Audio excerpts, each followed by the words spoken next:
Back in 2017, no one believed Faker could win a fourth world championship. After his last title in 2016, more and more people started calling him washed. They wanted him replaced. They said his team always choked in the biggest finals. It looked like the glory days of the greatest player in esports history had ended long ago. The only people who still believed were a handful of nostalgic fans who supposedly couldn't accept that the world had moved on. But what no one knew was that at the 2023 World Championship, Faker had an ace up his sleeve. Actually, he had two.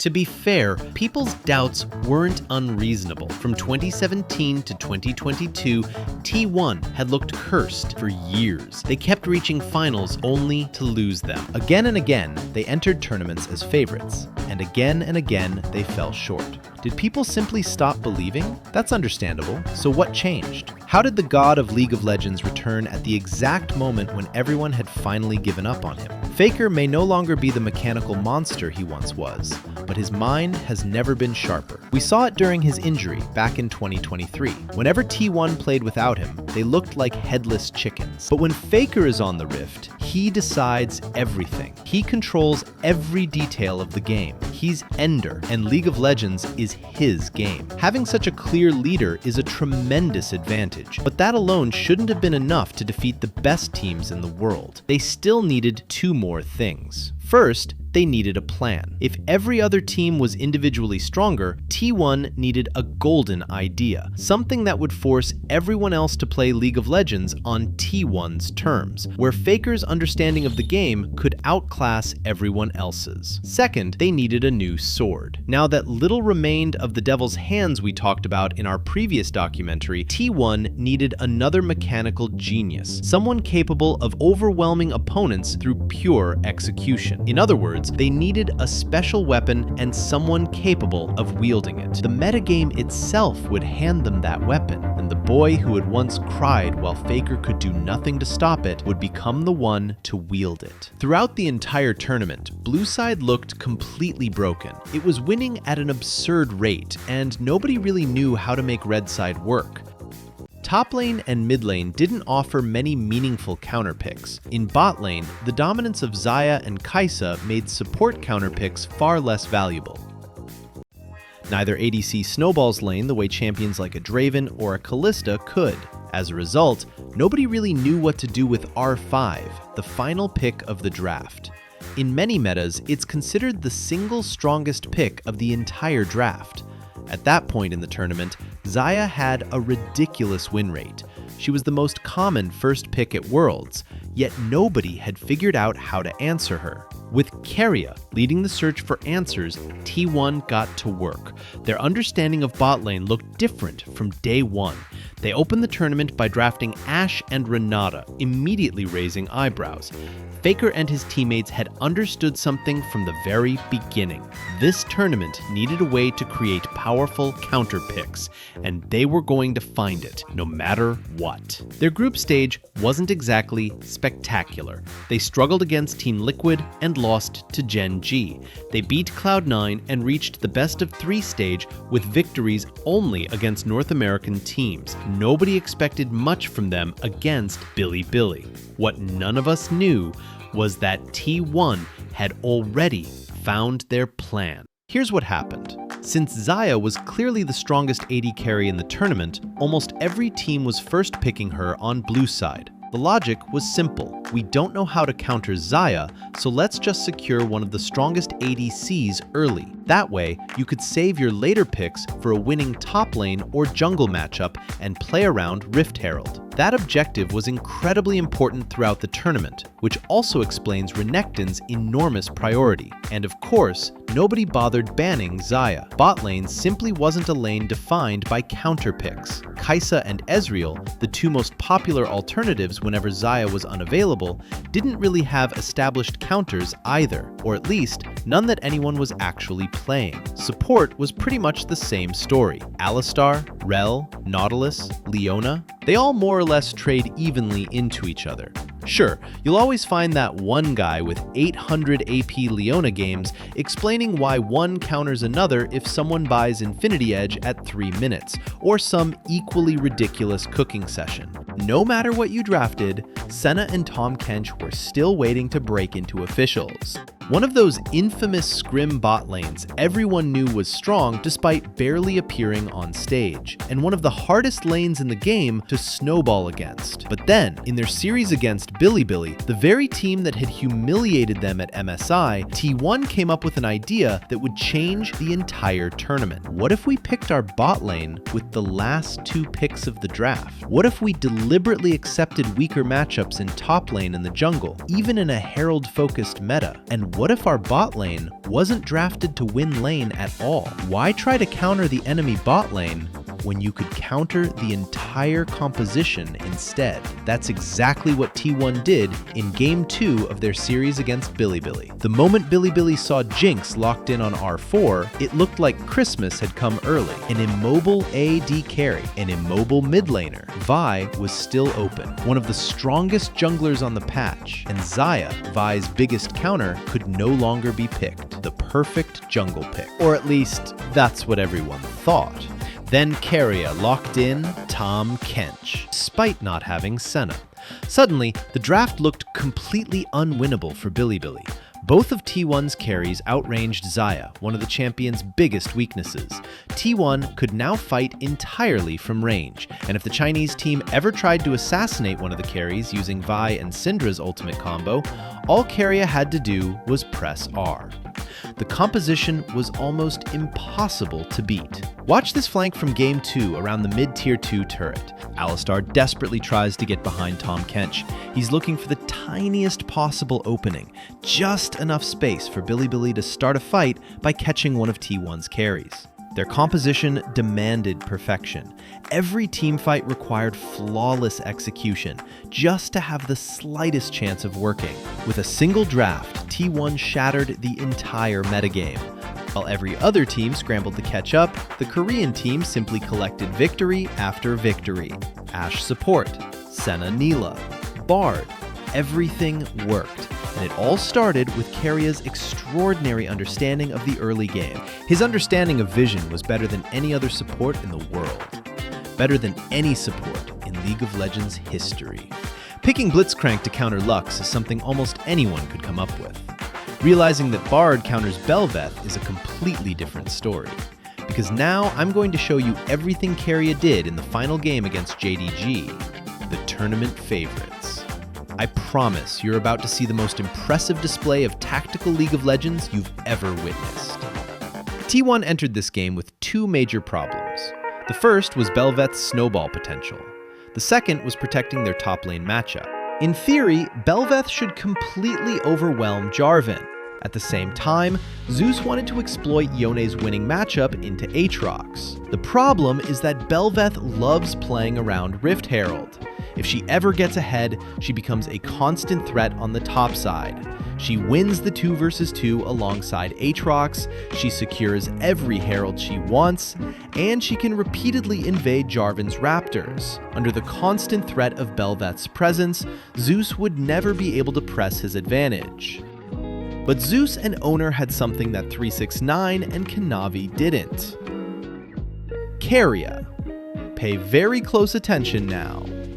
Keria begins by trading a bit of damage in lane, charging his support item and collecting 40 extra gold. Since he isn't planning to play the lane normally, he doesn't need a second health potion. Instead, he invests that gold into a control ward. He places the ward in the pixel bush with several objectives in mind. First, if Bel'Veth tries to invade before clearing her own camps, as she normally would, they'll spot her immediately. Second, they'll gain information about Orianna's first ward. And finally, forcing Bel'Veth to clear this control ward will cost her several precious seconds during her clear. Those seconds will become very important later. As soon as he reaches level 2, Keria slips through the river and places a ward in front of the dragon pit. This ward covers the possibility of Bel'Veth invading through bot side or dashing over the dragon pit with one of her mobility abilities. This time, Faker has taken Hail of Blades instead of the Conqueror setup he used against LNG in the very same matchup. That allows him to secure early push against Orianna. If Bel'Veth tried to sneak through the pixel bush and invade blue buff from behind, she could easily find herself surrounded and killed. That's a risk a snowball champion simply can't afford. In short, Keria has completely shut down Belveth's first invade. But he isn't satisfied with that. When Belveth moves toward the scuttle crab, Keria walks over just to be as annoying as possible. It doesn't seem important at first, but Kanavi wastes several precious seconds deciding whether to start the scuttle. Those seconds, combined with the time he already lost clearing the control ward, end up making all the difference. Owner uses his combo together with the blast cone and sprints toward the topside scuttle. Thanks to Smite and every second Keria managed to buy him, Owner secures the top scuttle. Doesn't seem like much, does it? But moments like these are exactly why I think League of Legends is the most beautiful game in the world. Meanwhile, every member of T1's topside has been saving their wards until this exact moment. Then they place them all at once, creating what I like to call a Christmas tree of vision that lights up the entire river. And that has one very clear consequence. There is simply no way for Belveth to gank top. But that's not even what Kanavi really wants. What he's actually after are Jarvan's Raptors, the most valuable camp to steal on that patch. That's why he places this ward before even realizing Owner has already taken the scuttle. Kanavi wants to steal the Raptors, track their respawn timer, and invade them over and over again to build an advantage over Jarvan. Under normal circumstances, that would be easy. Yone would have to play cautiously because of the constant threat of a top gank. But thanks to everything Keria has done, T1 managed to save all of their vision.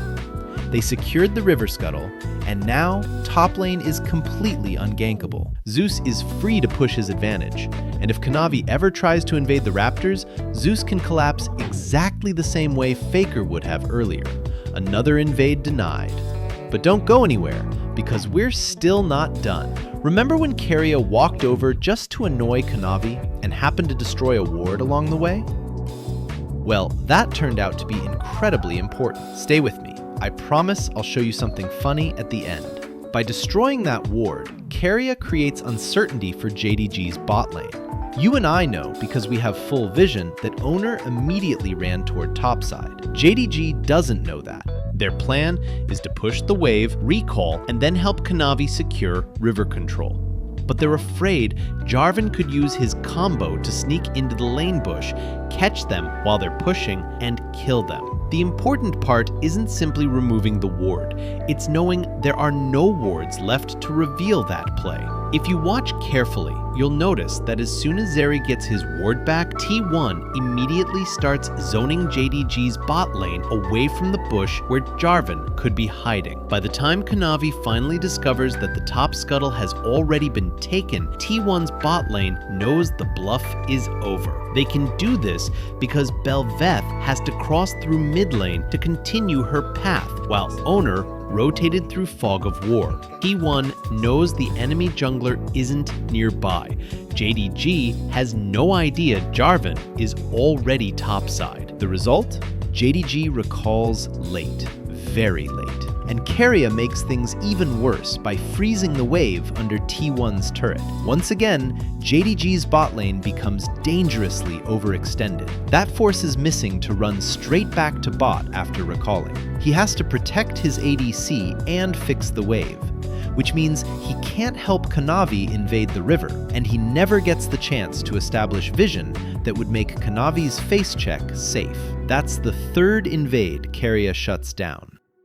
Let's pause for a second. Keria has denied 3 invades. He secured a scuttle crab for his jungler. He protected top lane so Zeus could play aggressively. He prevented the enemy support from establishing vision. And all of that cost him just 3 minions. I know everyone has their own GOAT support, but to me, since 2023, Keria is the greatest support in League of Legends history.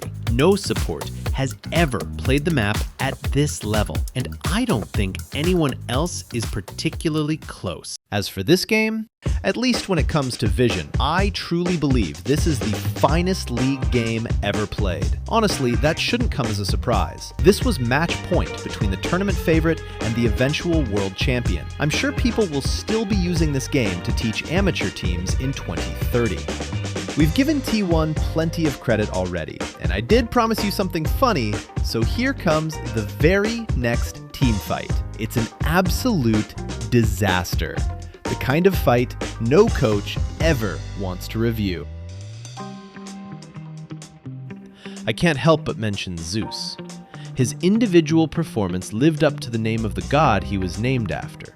He popularized blind Aatrox, which became the tournament's defining top lane pick from the semifinals onward. He also played some outstanding counters, especially Gwen and Yone. He simply had an incredible tournament.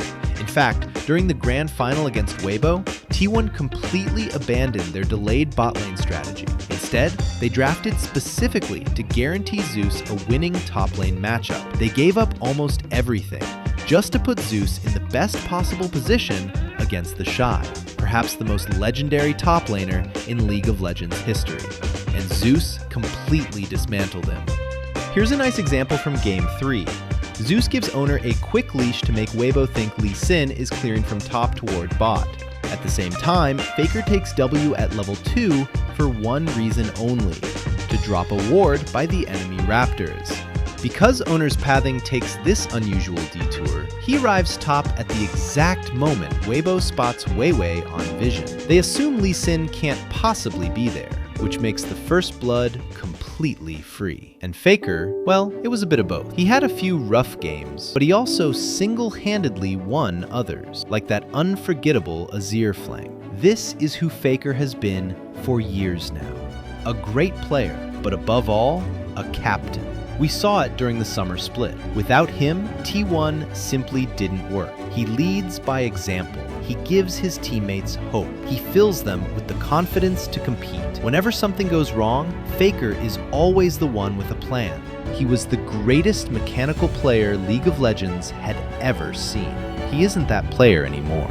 Today, he plays whatever his team needs, whatever allows everyone else to shine. He won 3 world championships as a demon.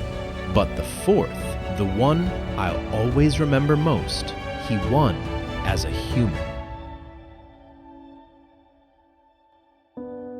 Thank you so much for watching. If you'd like to support the channel and watch even more in-depth analysis videos, you can join our Patreon. See you in the next one.